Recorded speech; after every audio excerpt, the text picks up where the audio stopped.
have a live studio audience today, okay? We have our cat, Kathy, is in the background, very playful. As soon as I said her name, she looked up. She knows her name now. Yeah. She's unstoppable. She's very smart. She is in a box right now, though. Yeah, an open box. It's like, no, she likes to go in and play in it. Mm-hmm. We don't keep her in a box. No, that'd be mean. That would be very mean. Why would you want to keep her in a box? I wouldn't. I said we don't. I'm clarifying. It's not what we do. That sounded like an idea you were interested in, though. And you know me and my ideas. They're very silly. They're very silly, and they fill your head. They do. It's all filled up with silly ideas. Your whole head is filled with ideas. Anyway, we got a show. We got a grand, not an AEW home run coming up. Not an AEW double. Not an AEW triple. No. An AEW triple play where you call AEW and they subscribe you to internet, cable, and a landline phone. Mm-hmm. We got AEW Grand Slam. We're looking forward to it. We're going. We are going. And, I've been to every one so far. We'll be covering it live. Well, I'll be covering it live on Twitter, maybe. This is John down in the fields. I'm being told by security to please shut up and get out of the ring. All right. Yeah. So that's what I'm going to be doing during, a big match that's going to happen. Do you want spoilers for Collision? What?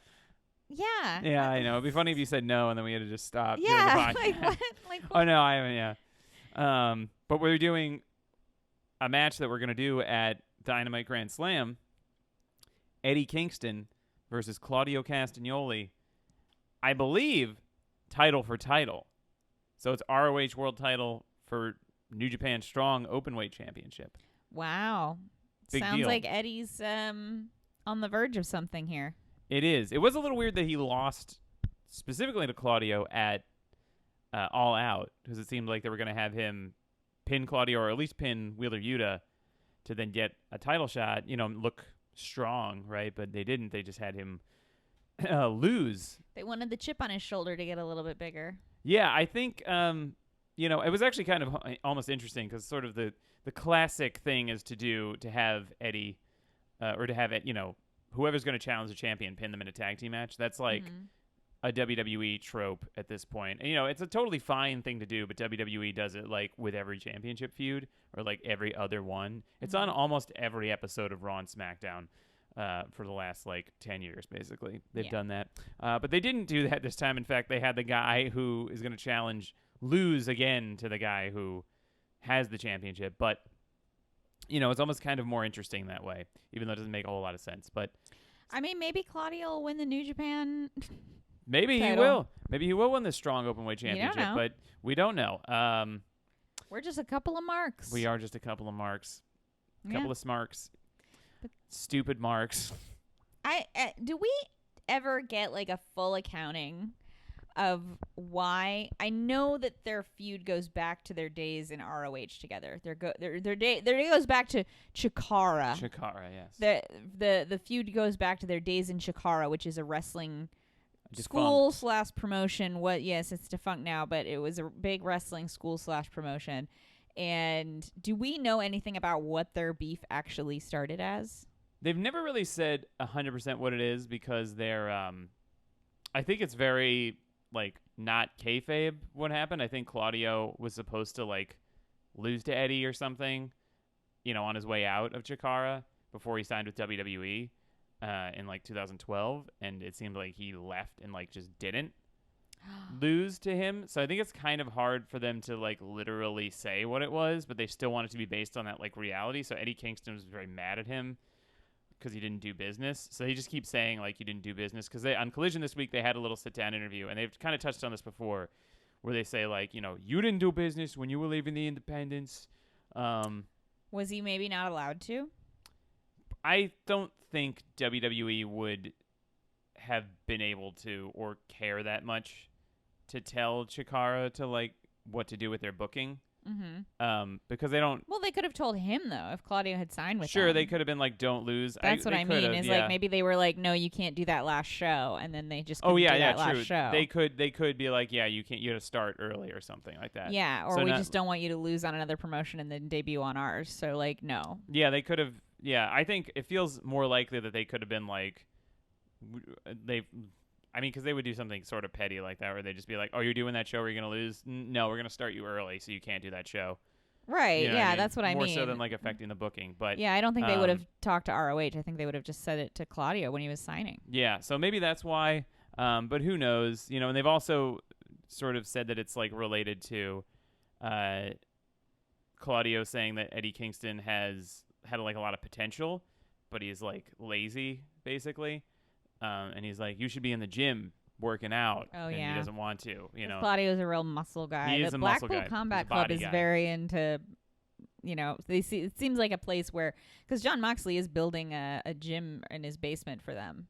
And it does feel like they are just like the bad guys from Dodgeball, you know, just like really aggressive working out happening. And for sure. Eddie Kingston is the good guy. Is Vince is what's his name? What's that actor's name? Wait, who's in Dodgeball? Justin Long? Yeah, Justin Long was in Dodgeball, but the head guy, Vince, what's his face? Oh, Vince. Wait, why? No, Tall wait. guy. No, you know who I'm talking no, about, of right? course. Okay. Wedding Crashers. Yeah. Wow. Oh my God. Fucking. Why is this not? He was I keep want to say in- Vince Russo. What's It's the not- movie he was in with Jon Favreau? Swingers. Why is Vince. this- What's this his is- name? His name is Vince, but I can't think of This his is last so name. silly. This is one of the most famous actors. Oh my God. We're freaking out right now. We I'm grew having a up on mental this man's breakdown. movies. This I'm is so- looking at. No, wait, that's. He's Steph- so money he doesn't even know it. You Yeah, know, like that. I mean, wait, why is this? I why am think I I'm literally blanking? looking I at- refuse to look this up. This is so stupid. Is it This Tom? Does it start with a T?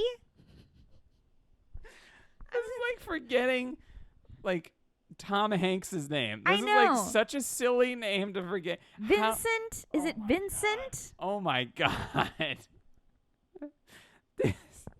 This is horrible. He replaced Super Dave Osborne, Bob Einstein on as you know, the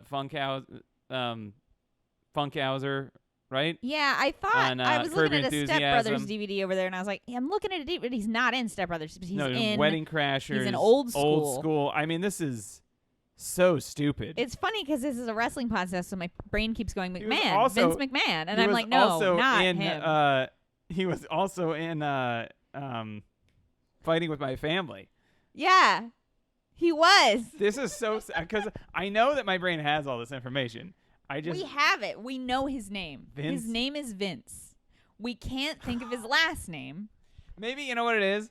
Maybe he signed with because he did Fighting with My Family and he signed with WWE. They actually deleted his last name. From everyone's mind. Yeah, so it's like he can only be one name. This is it's funny because Vince- anybody listening to this is going to be screaming at the top of their lungs. I know. I'm sitting here. I'm like, Vince McMahon. Not Vince, D'Onofrio. Vince Russo. Vince D'Onofrio. I don't think anybody's ever called him Vince D'Onofrio, but it's very. I do all the time just to be oh, funny. Vinny D'Onofrio. Vinny D'Onofrio is definitely a guy my dad knew growing up. I think I'm gonna Google it. No, you can't. You can't. Vince Moore is a guy I know. Very funny guy. Vince Moore. He's a very funny improviser. You do a good impression of him too. Yeah, I would do it, but No one's gonna get it. Yeah. That's. Yeah. He's got a deep voice. Very friendly. Very funny. He's very friendly. Has a cool wife. He does. Um, But it's not the guy we're talking about. No. He's, this is so stupid.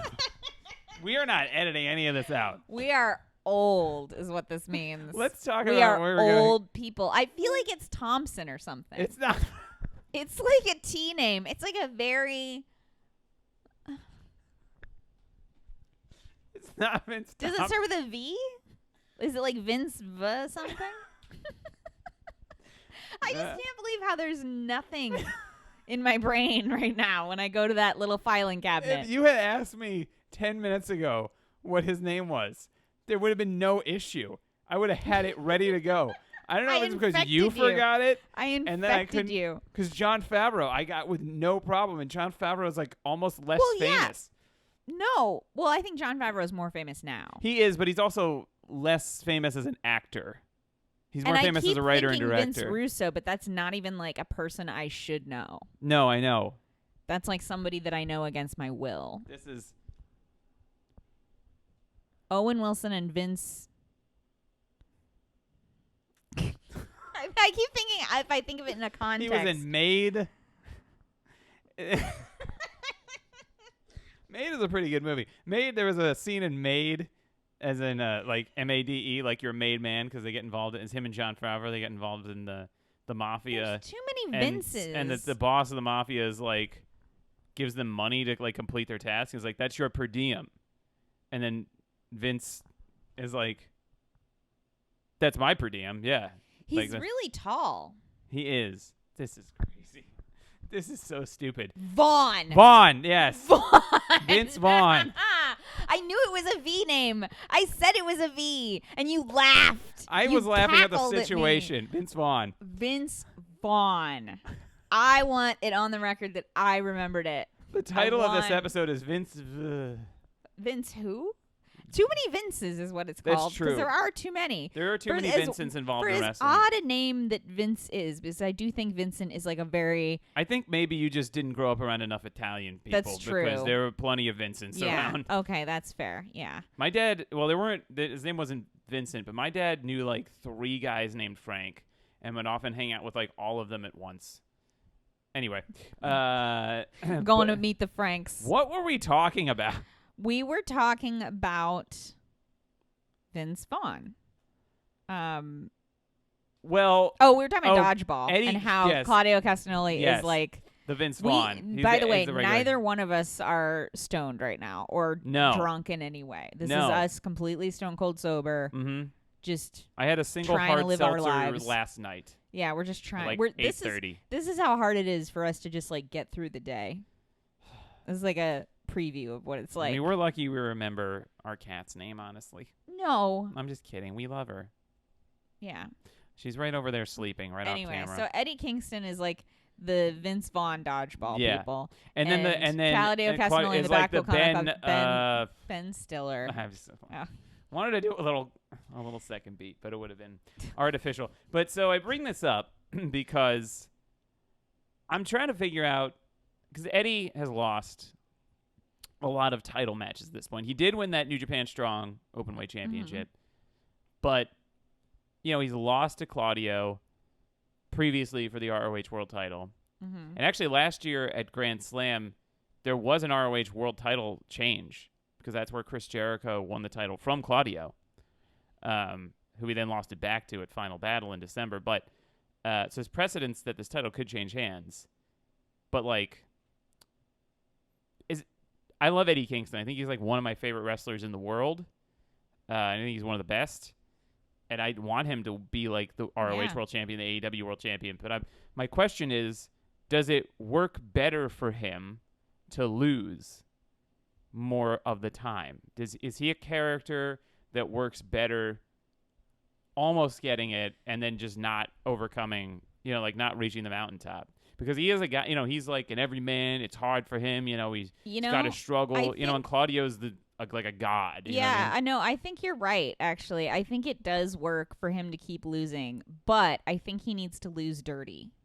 Yeah. Like he can't lose clean. He needs to be cheated out of it sometimes. Yeah. They're like cheated out of it every time. He already lost clean last time. Because I think that appeals to like the everyman thing of like, oh, this guy could really succeed if the whole world wasn't stacked against him. Because I do feel like that's the vibe with Eddie is like, oh, he could have been like John Cena, but the whole world was literally stacked against him from the get-go. Yeah. And his whole thing is like being kind of dark and twisted because of that. Yeah. And because like the world in his life kind of was stacked against him. Yeah, that's what I mean. It's like he didn't have that Disney Channel upbringing, bro. No. Bro, I grew up around drug addicts. Alcoholics. Junkies.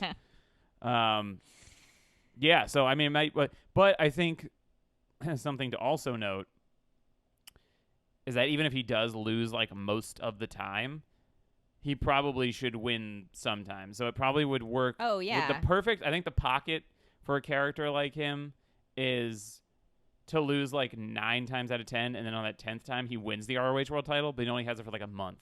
And then he loses it like quickly. Like not immediately, but like he'll have it for maybe a couple months. And he has Mr. Tony Khan takes it away on some technicality a month later. He's like, Eddie, you didn't file your paperwork. Yeah. And I'm sorry, but there's nothing we can do. The paperwork was not filed in time, and so we have to rescind your title.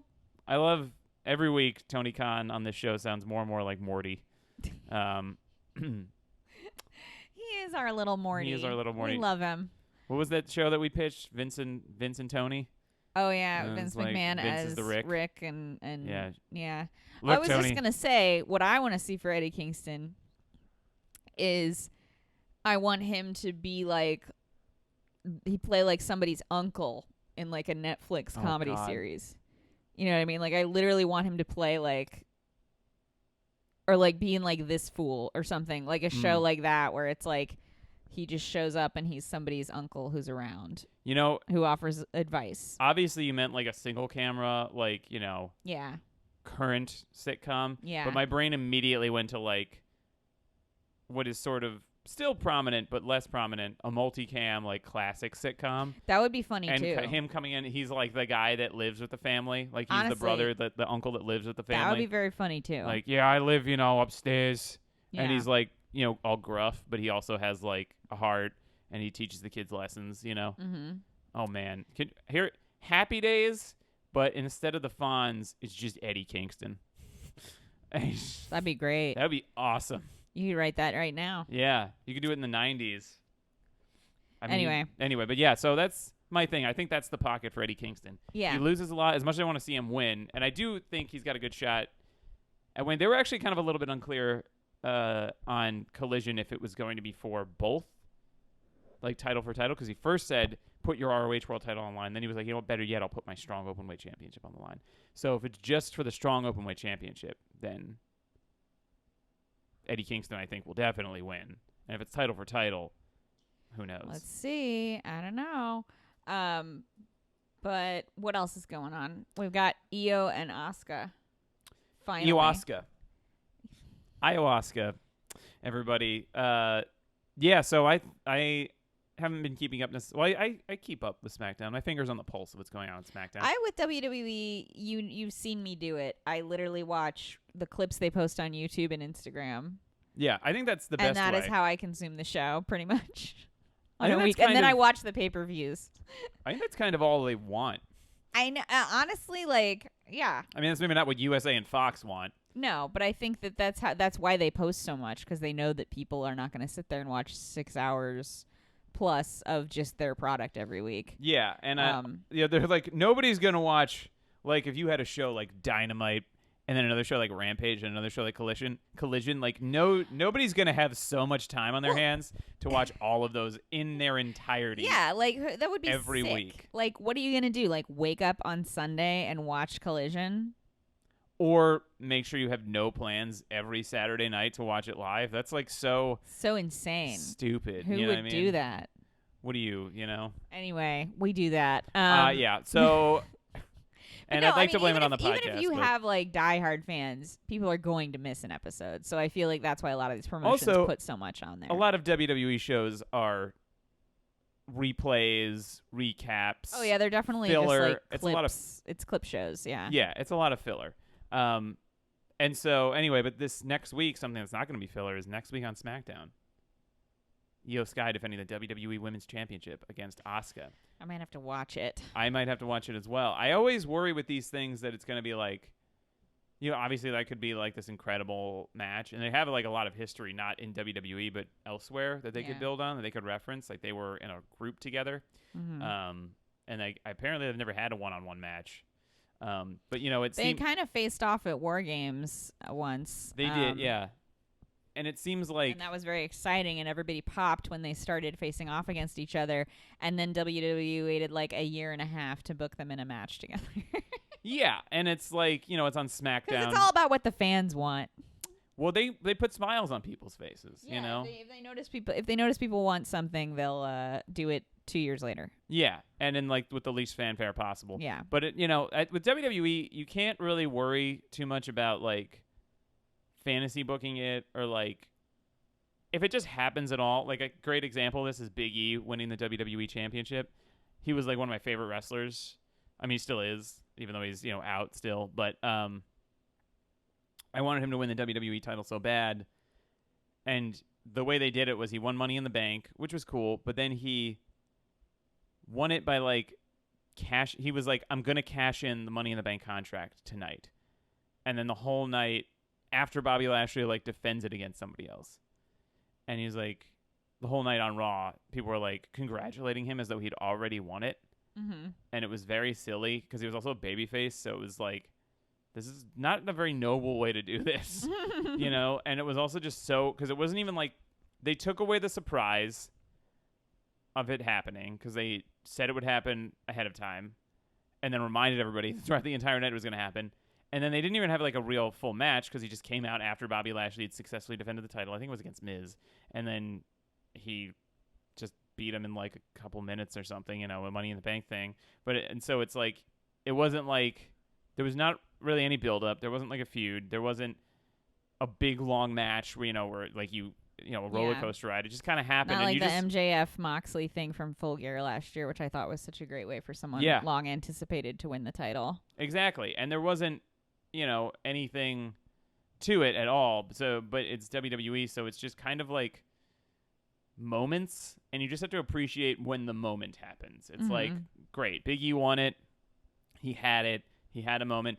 It's funny because they say, there's that old saying that's like, it's not about, you know, the destination, it's about the journey, or it's about the journey, not the destination, whichever way it goes. And in WWE, it's definitely about the destination and not the journey. Yeah. 100%. It's just about hitting the destination. Like, sometimes the journey's fun, you know, but a lot of times it's just like, it's just moments. It's moments. It's a series of pictures. Like, they want a series of images to reel together into a clip show. That's why their video packages are so good, because it's like, then you cut out all the extra stuff and then you have a story. Yeah. Like, I remember one of the best video packages I've ever seen from them was, and I had not been, I had kind of recently stopped watching Raw and SmackDown regularly, and then they were teasing Dean Ambrose and Seth Rollins getting back together, and maybe Roman Reigns reuniting the Shield after Seth Rollins had famously turned on the Shield and been like a little asshole for a year or for a couple of years. And so Rollins was like, I feel bad, you know, please, like, I want you to trust me again.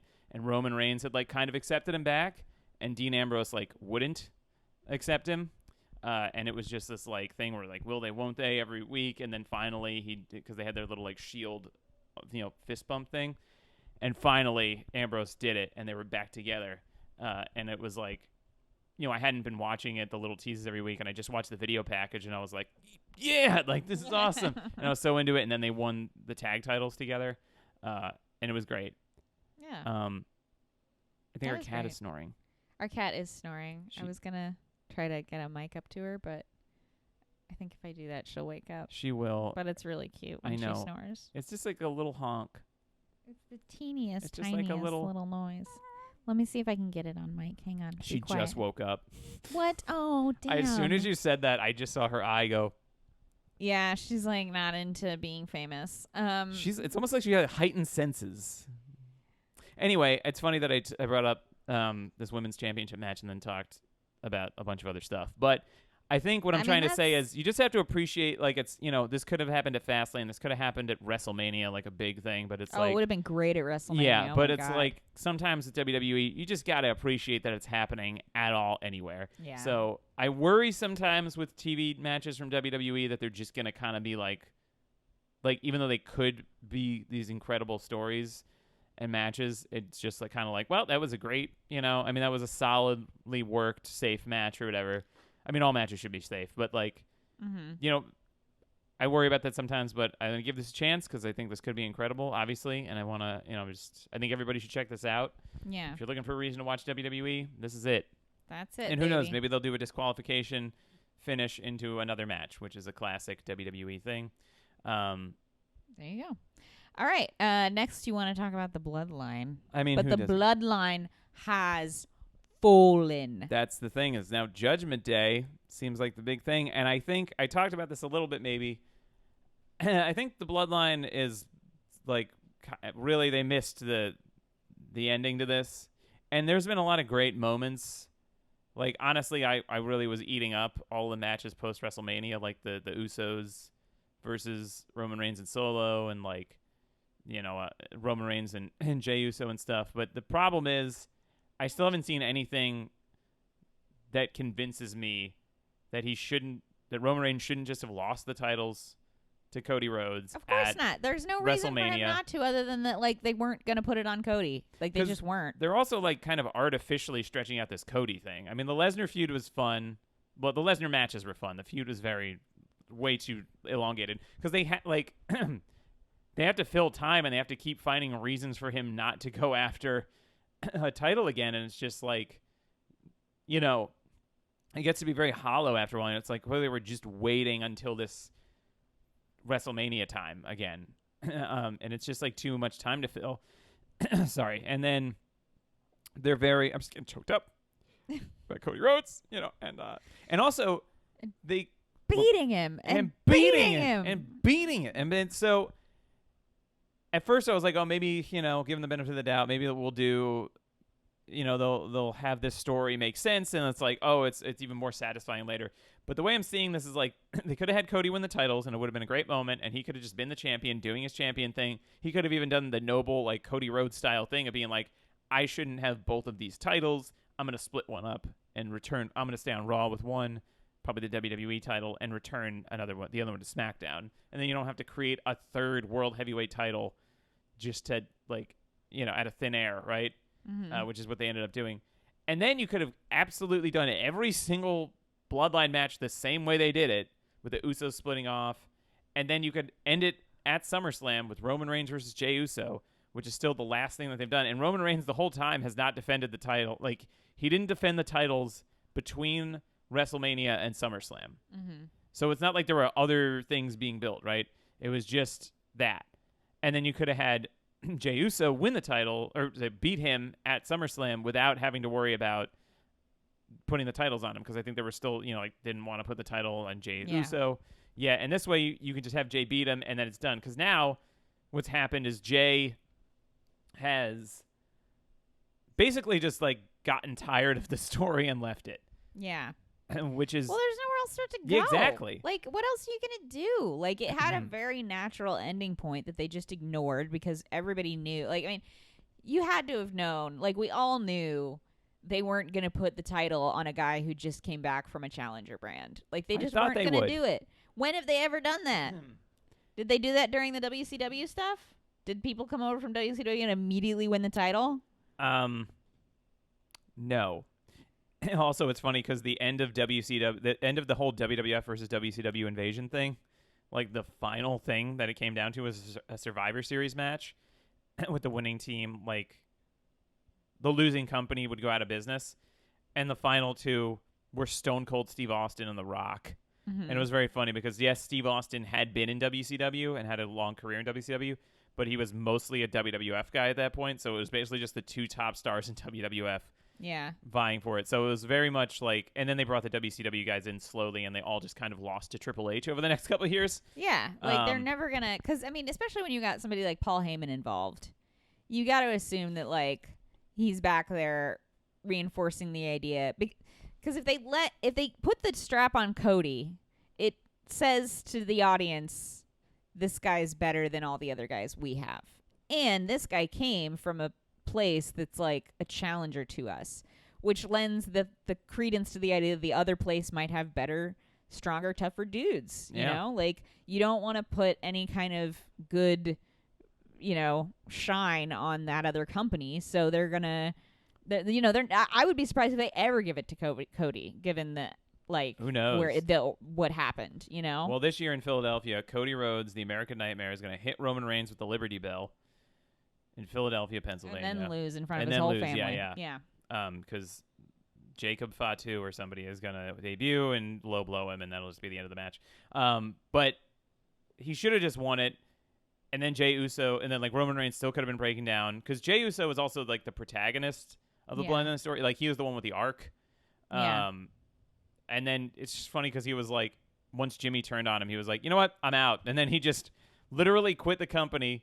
And then until Cody Rhodes, like, brought him to Raw. And now he's got his own story going on Raw where everybody's, like, doesn't trust him because he spent 3 years screwing people over with Roman Reigns, which is a fine story. And I like that. And he's got to, like, redeem himself basically on his own. But that's where the story is. And then the story on SmackDown, I think, is just that it's like Jimmy Uso is, like, helping Solo. Like, it's basically just Solo Sikoa and then like Jimmy Uso is like kind of associated with him, but he's like saying he's not. Yeah. And it's like this is like some like the 7th season of a sitcom where the main character has left. It's after Jim and Pam got married and Steve Carell left, and then there's just like no gas left in the tank, and you're like you're like kind of following some side quests, but like yeah.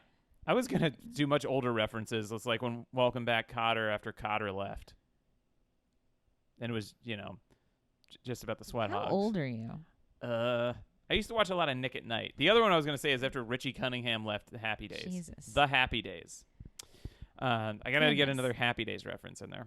Yeah. But yes, it's very much like that. It's just like we don't care about this anymore. We're basically just waiting for Cody Rhodes to go to SmackDown now to challenge Roman Reigns again, and Roman Reigns isn't even like on the show anymore. Mm-hmm. So I don't know what's going on SmackDown really, but apparently what I'm hearing is that Fox, they canceled like a WWE podcast about recapping like SmackDown on Fox, and there's rumblings that they might not be interested in continuing SmackDown on Fox, which is crazy because I think that the ratings have been good for SmackDown, and WWE's doing like record business right now. But I do think though that they're trying to up the contract, and even though SmackDown probably gets better ratings than almost anything else that like Fox would put in that time slot, other than like if they could get some. Well, you wouldn't play football on Friday, but maybe they could make that happen. Maybe they would. Yeah. But except for some other like sport, probably is the only other thing that would do better ratings than SmackDown. But is it worth? Because they already paid like $5 billion for this thing. So it's like, do they want to pay more? Yeah. Is it worth that much money to them to keep also, this here? when does SmackDown go up on Peacock? A month later. Raws and SmackDowns go up a month later. Okay. So it's not like any sort of... But it's on Hulu. It is on Hulu. Right. Yeah. Yeah, because that's a big thing right now in just TV in general is a lot of these like cable companies are saying to these networks like, hey, it doesn't make sense for us to pay you all this money for stuff that you're offering on apps for like a fraction of the cost. Yeah.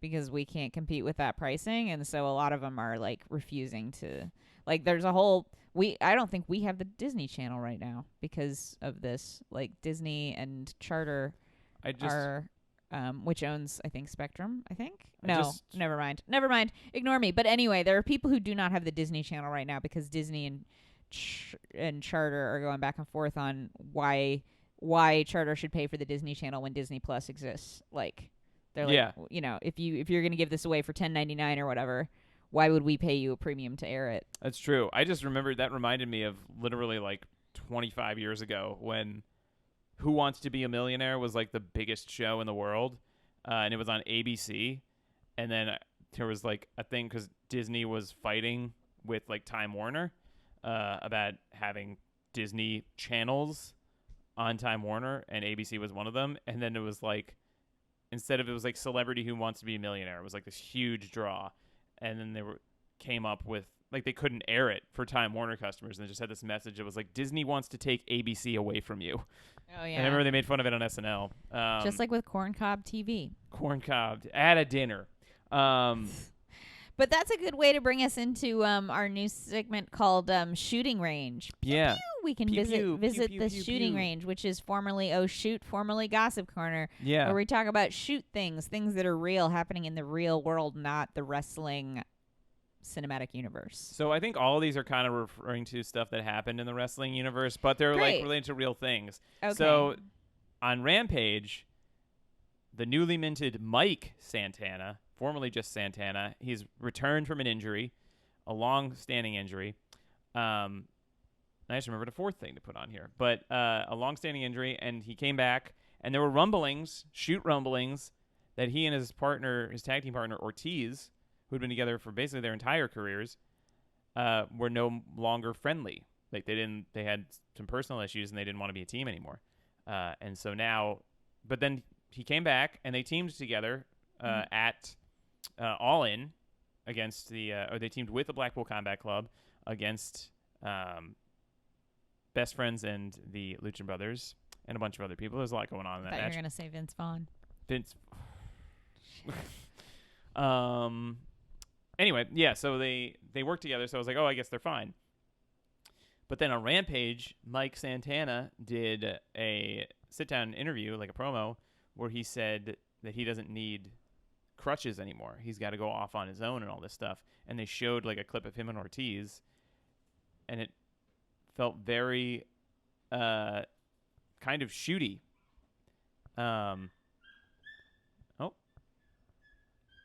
There's a dog in the outside hallway. our apartment. And Kathy does not like the dog.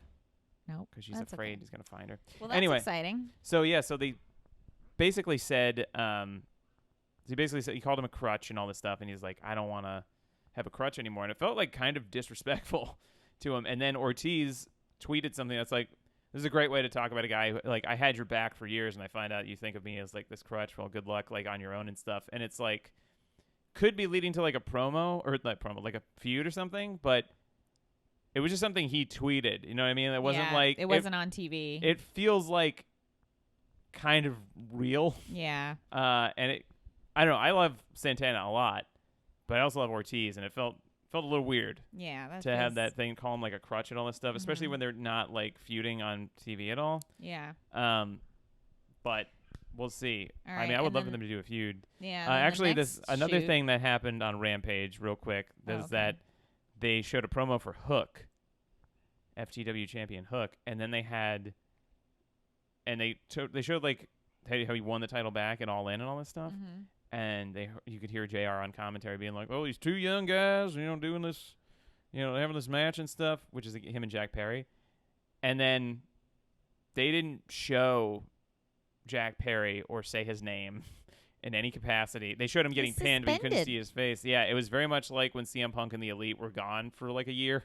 Well, the Elite were only gone for a couple months, but like they didn't mention any of them at all on TV. They acted like none of them were there. So I mean, who knows? I'm sure when Jungle Boy comes back, he's gonna have a really big pop. And it could be good for him because he really needed like a real character thing. Yeah, he can use this. I think. If he wasn't going to be Hollywood Nepo baby Jack Perry, which is still a great gimmick. But then the other thing that happened, so I showed you this. Yeah, you did.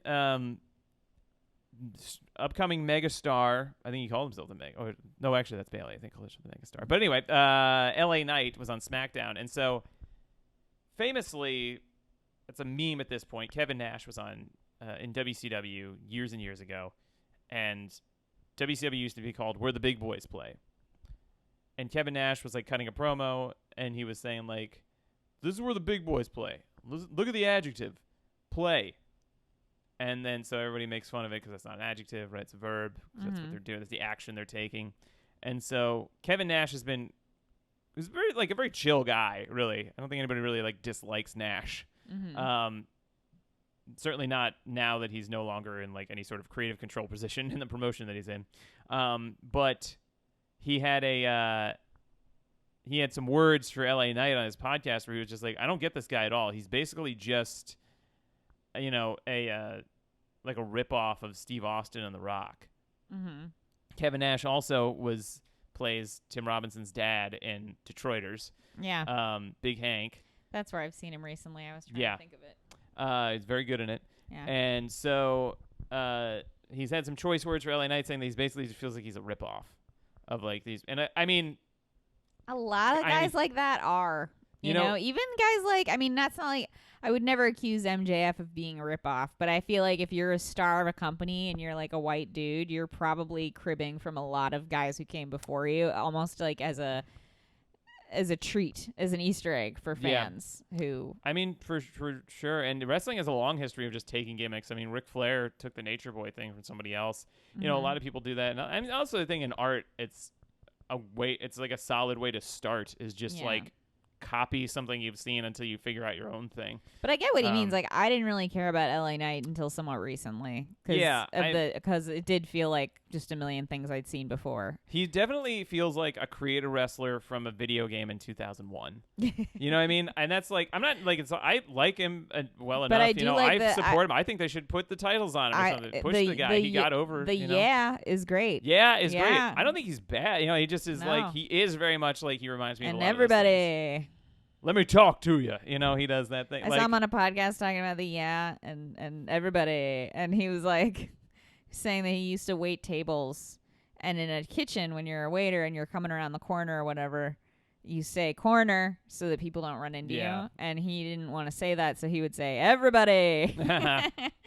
And I liked that a lot. So I'm really coming around on LA Knight. Well, he fired back at Kevin Nash with this clip that you showed me where on SmackDown, he was like, this is where the big boys play. And if I was a moron, I would say, look at the adjective. But I'm not a total moron.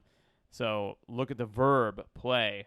And so shots fired back at big sexy Kevin Nash. So we'll see where that goes. Probably nowhere. But it would be cool if they did a match. Why not? I don't think Nash wrestles anymore. But fun little moment. He could manage somebody. He could. He could manage Austin Theory and be like, this kid has the right idea of how to do a wrestling gimmick. And we're all like, what? Yeah, he could totally do a heel turn. And like, if you want to be a wrestler with a gimmick, you need to just like wear trunks and just be a man with muscles who is white. End of gimmick. Strong words from Mr. Nash. Maybe think of a cool name that's like seems cool, but it's actually not that cool when you think about it, because it's like, why? No, it doesn't really. In Theory. Austin Theory. Almost there's a pun there, but Austin Theory, the name drives me nuts because it's like, it sounds like a theory. It's like a theory is not a fact. It's not a fact, and it's not a like cool like hardcore, like it doesn't suggest to me like violence or like it's true strength. It suggests to me like It's funny when some wrestlers just like pick a regular existing word to be part of their ring name. Yeah. If you just take any sort of word that you don't hear a lot and just make it your last name. Yeah. I like, honestly, it would make more sense if he had some kind of science gimmick. Oh, for sure. Or some sort of philosopher gimmick. Yeah, that would be if he was like a nerd. If he wore like a black turtleneck and like, you know, not like Christian Cage, but you know what I mean? Mm-hmm. Like if he just like had some depth to him where he was like doing something and it was like theory, I will beat you, and now I will test my hypothesis. Then I'd be in love with it. I'd be over the moon. But it's just like he just picked a word that he thought sounded cool and didn't know the meaning of. I think that's almost 100% what happened. Yeah. But we don't need Kevin. It would also be very funny to have Kevin Nash, a literal giant, manage somebody and be like twice their size. Yeah. Which I think would be funny. Also, if you had a giant manager talking about how big and tough you are, bless you. Anyway, and then one last little tiny shoot thing. What did Nigel McGuinness do? Just on Collision, they had a match, Jon Moxley and Action Andretti. You know, and Mox is one of the best in the world, and Action Andretti is very, like, you know, he's got a lot of talent, but he's an up-and-comer. He's an up-and-comer. And there were just a lot of moments in the match where they were like, you know, Action Andretti tried to do like a springboard moonsault to the outside, but he went like way to the right, so Moxley had to like jump over and like get his arm out to catch him. And a couple other moments like that where usually it was Action Andretti kind of like messing something up, or like a little bit of a botch or like a miscommunication. You can kind of see Moxley like calling spots throughout the match.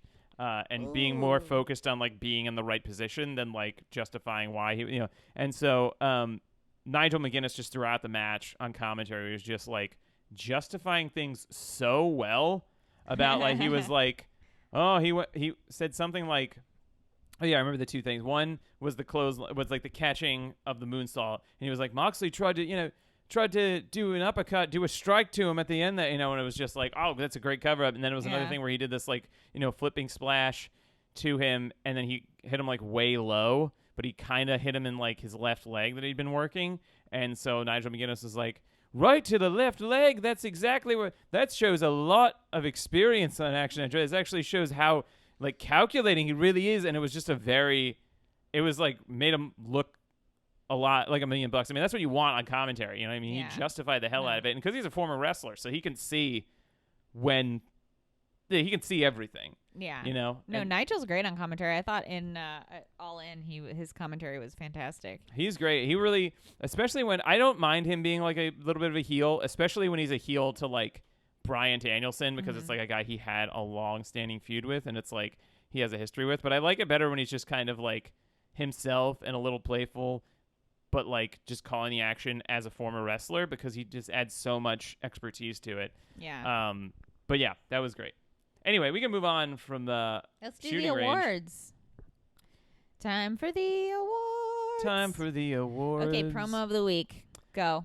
I said Swerve Strickland and Hangman Adam Page because this is setting up a great feud. Two guys that I think will work really well together, who I haven't seen together, and make so much sense.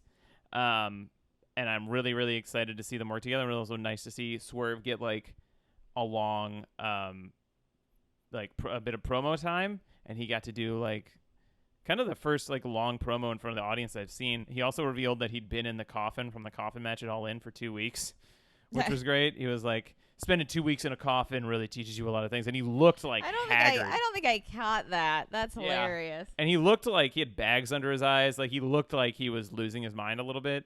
Amazing. And Hangman did have a shout out to the teachers because he used his win. Oh, yes. I saw that was nice. And so it was just like it put two guys who I want to see in a big position because also Hangman hasn't been. He was involved in the Elite feud, so that was a big deal. Really that was held prominent. him back. But he wasn't. Yeah, but he hasn't been like involved in like a singles thing in a while, and this is really good. It's also calling attention to some things that he hasn't been reaching his singles potential in a while, and also he's been getting a little huskier, which I think actually works for a cowboy guy. Yeah, and I mean it's kind of nice because like now that he who shall not be named is gone, there's no more restrictions on like, you know, where these guys can be. Exactly, and what they can do. He can do a push for Hangman without having to worry about internal politics in that way. Exactly, and I think I'm very excited for where that feud goes. And Swerve sounded great. You know, there was one part where he kind of stumbled over what he was saying, but I think that's just like sometimes when you're improvising it, you might like repeat something. But he really nailed it. Nana was great, just dancing in the background. And he pointed out he would be the first black AEW World Champion. That was a great pop. Yeah, that was a really good pop. It was also kind of like almost a little bit of a call out. Yeah, like an indictment to the company because sure. Every world champion at AEW so far has been white. Yeah. So very excited for that. But yeah, my little runner-up thing was just Roderick Strong. We love Roderick Strong. We love him. I love this character so much. Neck Strong, and he's done these promos on Dynamite and Collision about how like his parents weren't really there for him, and it's really important to him to have like friends and family because he grew up like alone, and he's been doing these like sit down interviews, which is great for him because he can like take his time and be calm, and and he looks the like neck brace makes everything funny. I know, and everything he says is funny because of the neck brace. Because he has kind of like a whiny voice, so it works really well to just lean into it, and it's just like he's so over dramatic about everything. He's just like, my friend left me, and it's like, I didn't change, you changed, and he's got these like gremlins with the kingdom with him, and so that was really fun. I think this is a great character for him. Yeah. So my pick, Toni Storm. Toni Storm. I love it. Is doing something that I have not seen in very long, and it's just pure theatrical silliness. Mm-hmm. And it is so fantastic, especially to see on the women's roster, because so rarely do women get the chance to do something that kooky because they have such limited time. But they've been like, credit to AEW, they've been giving her time to like do this, and they recognize, I think, that people are responding to it, which is another credit to them, that they're giving us what we, the audience, want, which is more Toni Storm. And it's funny because this is the kind of gimmick where it's like, I don't care if she wins. Yeah. Like, I'm not here to be like, oh, put the belt on Toni, because she's already had the belt. I'm like, that's not a thing that I think would even be satisfying. No, this gimmick actually only works if she doesn't win it back. Yeah. The whole point is that she's going crazy because she lost it. Right. And I love the like Sunset Boulevard noir darkness. Oh, it's so great. And I think it's just fun to watch. Mm-hmm. It's just fun to see somebody have fun and be silly like that and throw shoes at Renee. And I feel bad for Renee because she's getting a shoe thrown at her every week now. But it's funny. It is. And then the runner-up for mine is Rhea Ripley saying, the bloodline has full in because that rocked. Yeah. And is more evidence, I think, in that moment of why Rhea needs to be treated like she is the leader / star of the bloodline, which I think they do usually like attribute that role to her because she bosses Finn and Damian around. And so I think that they do kind of wink at the idea that she's like the leader of the bloodline. But unfortunately, because she is a woman, they relegate her to like the mommy role, not only because of her nickname being mommy, but because that's, I think, the way that WWE understands women to be in charge is they're mothers or they're nothing. She can't just be a badass like general. She has to be like mommy who's you know, getting involved in little boys' disputes and stuff, you know. She can't just be the leader. Which is a bummer because, I mean, God, the way she delivered that line was just bone chilling. And she's just so cool. Yeah. And it's like you watch her deliver that line and you see how cool she is and how tough and scary she is, and you sit there and you go, I wish she could fight Roman Reigns. I know. I mean, she keeps beating the shit out of Kevin Owens, which is great. I know. Which you feel like that's a thing Kevin Owens probably was like, hey, spear me. Oh, for sure. 100%. And, you know, it's when you talk about Toni Storm, too, it's like it's great because Roderick Strong and Toni Storm are both great wrestlers that needed this character. Yeah. Because Toni, like, we'd commented on this before, but Toni had in various matches that we'd seen seemed kind of bored or just like. Yeah, she seemed like she wasn't super invested. She was kind of trying to like because she's a great talent. A little bit lost for a while, and then the Outcast is something, but it's not the most original gimmick, and it's not the most exciting, fun thing to play with. But the thing that she's doing now, I think, is really fun to play with. Oh, she's very invested. I can't wait to see her like wrestle more matches as this character. She needs an assistant. Like they need to build her a whole world. 100%. She needs to have a whole universe that follows her. She needs to have like a director who's invested in her. She needs to have like a little hapless agent. Assistant, an agent. Oh God, she needs an agent or a manager. Because she needs people to react to her. Yeah, she needs like a whole to react to. Yeah, she needs like a whole crew she shows up with. Absolutely, and I think they probably will because she's obviously going to leave the Outcast. They got to film remotes of her like not coming out of her trailer and stuff. You know what I mean? Like they've got to do. They got to really invest in this. Because Athena on ROH now has Billy Starks as a minion, she calls her. Yeah, and she's it's trying great. to get Billy Starks to be mean, and Billy Starks doesn't want to be mean. So maybe Billy Starks should be Tony. Maybe Tony's assistant, Toni Storm's assistant. What you could do, Sky Blue is over, I think, as a babyface, and she's a good babyface, but she absolutely also needs like something to get her to the next level. And I do think maybe turning heel and being Toni Storm's like abused assistant would be a good thing for Sky Blue. Because you can do the whole All About Eve thing where she's like her assistant, but she's also like quietly plotting to like take the spotlight someday. And I also want the assistant to be somebody like Sky Blue that they're going to invest in and use it to build, as opposed to just, I mean, it could just be like somebody they're not going to, Hogan. Kiera Hogan would be a good, she'd be great. Or Red Velvet. Where the hell is Red Velvet? Where is she? Red Velvet's got a lot of. She was like a young Sasha Banks. Not that Sasha Banks is old. There are but so I mean, many people that like. I feel like since they got rid of Dark and Dark Elevation, there are so many people that like we have not seen for a long time that now have way fewer opportunities. That would be great to see them in a role like that. A lot of them are on ROH, but it's just tough to watch. I know, and honestly, like who's built for this Toni Storm gimmick is fucking Stokely Hathaway. Yeah, that's true. Like he's built to be part of this, and like he can't be there, so it's such a bummer. But maybe Toni will go on ROH a couple times or something. And I was almost gonna say like Athena could replace her in the Outcasts because she fits with that group. But I don't know that I just want like Athena. I feel like should just be like leading her own group because she's not gonna get unless if she's still the ROH Women's World Champion, then maybe. But she's gonna just be like, I want that title. Yeah, she's not gonna be like. I miss the days of like seeing Athena and Emi Sakura fighting on Dark. Yeah. Because it was like they were so great together. Anyway, match of the week. Let's do it. There were a lot of great matches this week, but you know what? This might be maybe the first time. No. Is this the first time I've done this? I might have done it last week, but no, I don't think I did.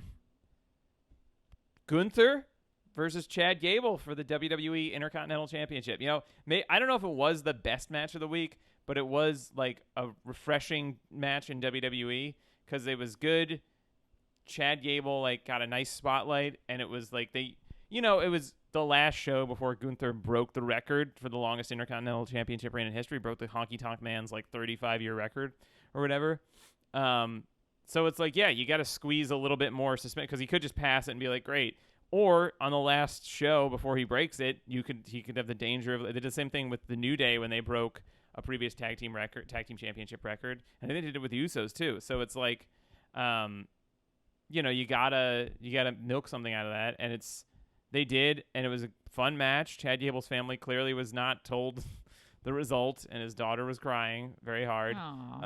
If WWE put your family front row, like if when I was younger and I watched WWE this much, and my dad was a wrestler, and they put me in the front row, I'd be like, oh shit, god damn it, I'm gonna have to watch my dad get hurt. And with our age range, it could have been during the Attitude Era, and it could be like, man, I'm about to have to watch my dad get hit in the head with a chair 17 times and get concussed. And then be told to suck some guy's dick. Yeah. And then everybody's going to cheer. Yeah. And then somebody's going to piss on his face or something. And then they're going to sell T-shirts like piss. Piss face. Piss face. Anyway. But yeah, it was, honestly, check it out. I think the whole match is on YouTube. It's a fun match. And I love seeing Gunther get a spotlight as well. It's just incredible that it's only because Triple H is there that he's been able to just still be Walter. Because otherwise, if it was Vince, he'd have been yodeling months ago. Yeah.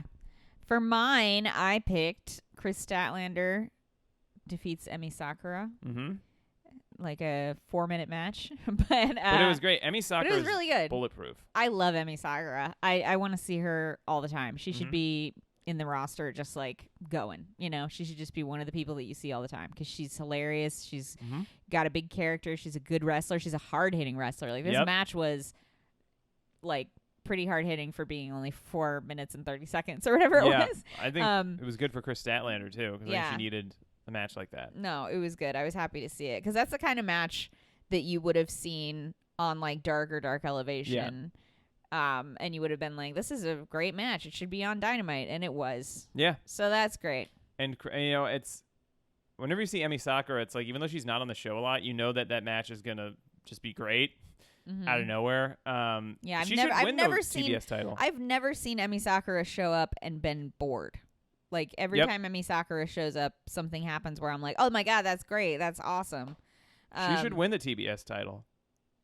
I mean, eventually, for sure. Because the thing about the TBS title too is it's the mid-card title for the women's roster. So it's like the thing that has sucked about it, not sucked, but the thing that's been like a little frustrating about it is like Jade Cargill had like a 1.5-year title reign where she didn't wrestle anybody on the roster because they didn't want her to just squash all of the regular women's roster. So she would just face people that were like from Dark or like guest stars for the most part. And so like it didn't matter. So like the title was basically sequestered for her. Like it wasn't even like you got a few matches like against Willow and stuff that were like character building for other people. So it wasn't like this title reign where it was like a lot of people looked good in defeat. It was just like she would squash people and never interact with like the main roster.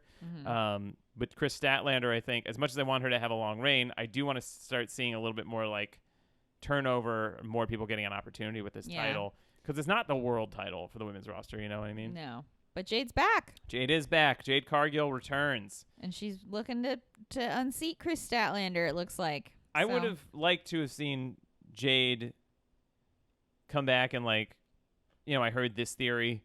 A friend of mine at least pitched this, that she like she would confront the outcasts who were, bashing AEW and all the AEW originals and saying they're better and they made women's wrestling. Because it would have made sense for her to come back and be like, excuse me, like, I don't care about any of these other women, but like I built AEW. So if you're insulting AEW, you're insulting me. Yeah. And also it would make sense for her to be like, I don't care about the TBS championship anymore. I just want the women's world championship now. Like I did the TBS championship, but she's back. She's going after the TBS title again. It's fine. It'll be fun. I mean, the crowd was very excited for her. I was very excited to see her back. And who knows, maybe she'll go after Saraya at some point. Maybe. Okay. Outfit of the week. I chose Roderick Strong. I think this is just his new costume, but, he's got the glasses, the big like black rim glasses, and the neck brace, and he wears the neck brace to the ring. And as soon as his match is over, they put the neck brace back on him, and he acts like he wrestles the whole match normally. But then after it's over, he's like, "Oh, I need the neck brace." It's great, and so Yeah. really A+ stuff. And they do the pictures of him now in like a polo shirt with the glasses and the neck brace, and it's just like he looks like such a dork, and it's so great. I gotta do everything CJ Perry's worn since she's come back, because she's always looking really fashionable and cool and hot and flexible. Hot and flexible. Good for her. Nerd fantasy booking. Okay, so I had two that I kind of wanted to do. You know what? I'll just do the one that's written here. I'll do the other one next week. I think I want to see a match. Do it on Collision. Do it at Wrestle Dream. How about this, right? The next AEW pay-per-view. Juice Robinson versus Dalton Castle. Winner gets to keep their shared voice. Because those guys have the exact same voice. They both are sounding like this, and they both scream. And it's just never... And the one who loses has to talk normal. Yes, I'm Juice Robinson. Or I'm the Peacock Dalton Castle. You know, they really have to do love like the Dave Chappelle white guy voice, basically. Okay, so my nerd fantasy booking, we're going after Grand Slam. We're going to go see a new promotion debuting in New York City called Sukeban. Yes, which Joshi. is all Japanese women wrestling. And I would love it if Maki Ito crashed. I know she won't, and she shouldn't, because it's a new promotion and she's got her own thing going on. But I just love Maki Ito. I like to see her. It sounds like a promotion that she would thrive in. So I think that would be cool. I think that's absolutely possible. I think it is too, but I think that like for their first show, I'd be surprised if it happened. But maybe, but you know, I mean, when AEW had their first show, Jon Moxley showed up at the end of it. You know what I mean? Like you do want to build your own people, but a lot of times you need to rely when you're building on, you know, existing stars. And Maki Ito does have a lot of fans in the U.S. Yeah. You know what I mean? Well, and she's a freelancer too. She's not like tied to Stardom or anything like that. Oh yeah. So if if Maki Ito shows up, I'll cry. I might cry a little bit. I'll cry a little bit. Okay. That's it. That's it. You know, go out and watch some wrestling, everybody. Have a good one. Bye. Bye.